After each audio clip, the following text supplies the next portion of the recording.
Hai rekan-rekan, berjumpa kembali dengan saya Suci. Pada kesempatan kali ini, saya akan membahas mengenai Introduction to TOGAF 9. Pada sesi ini, rekan-rekan diharapkan mampu menjelaskan desain repositori interface arsitektur yang terkait dengan kerangka kerja interface arsitektur dan bagaimana penerapan TOGAF itu sendiri di dalam pengembangan interface arsitektur. Nah, TOGAF di sini mendefinisikan perusahaan sebagai setiap koleksi organisasi yang memiliki seperangkat tujuan. Sebagai contoh, kita bisa melihat kerangka TOGAF berikut ini ya. Jadi TOGAF merupakan kerangka kerja arsitektur, di mana di sini kita bisa melihat fungsinya salah satunya adalah untuk membantu mengevaluasi arsitektur yang berbeda dan memilih serta membangun arsitektur yang tepat bagi suatu organisasi. Dalam kerangka TOGAF arsitektur ini kita bisa melihat yang pertama ada preliminary atau pendahuluan ya, di mana di situ berisi terkait dengan prinsip arsitektur, tujuan arsitektur dan solusi konsep diagram.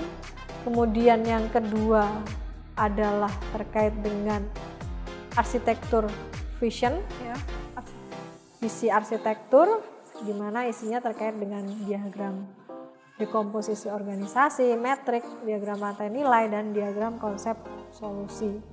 Kemudian yang ketiga ada arsitektur bisnis, kemudian information system arsitektur ya, arsitektur sistem informasinya, kemudian dari sisi ada teknologi arsitektur ya, kemudian ada opportunities and solution, kemudian ada migration planning.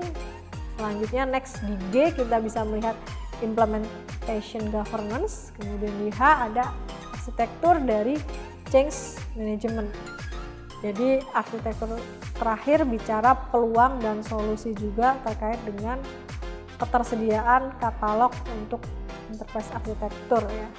Jadi prinsip arsitektur di sini adalah memberikan jangkauan luas terkait penggunaan IT, menerapkan framework dari interface arsitektur, berkaitan dengan kepatuhan dari interface arsitektur sendiri untuk setiap program dan proyek.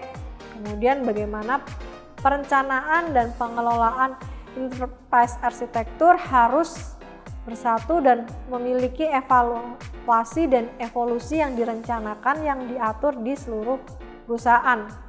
Kemudian bicara terkait dengan informasi apakah yang berkaitan dengan interface aset dan fokus pada arus informasinya, kemudian memfasilitasi berbagai informasi, mengurangi integrasi dan interoperabilitas, kompleksitas ya, dan meningkatkan kelincahan untuk perubahan perusahaan. Dan yang terakhir adalah bagaimana prinsip arsitektur di sini di dalam TOGAF adalah menggunakan kembali solusi umum ya, terkait dengan solusi modular prakteknya ya.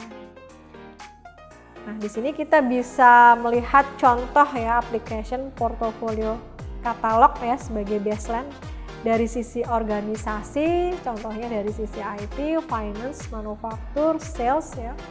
Dengan kita gambarkan aplikasi ya, kebutuhan aplikasinya ya. Jadi ini salah satu contoh model application portfolio katalog ya, gambaran artefak di dalam TOGAF.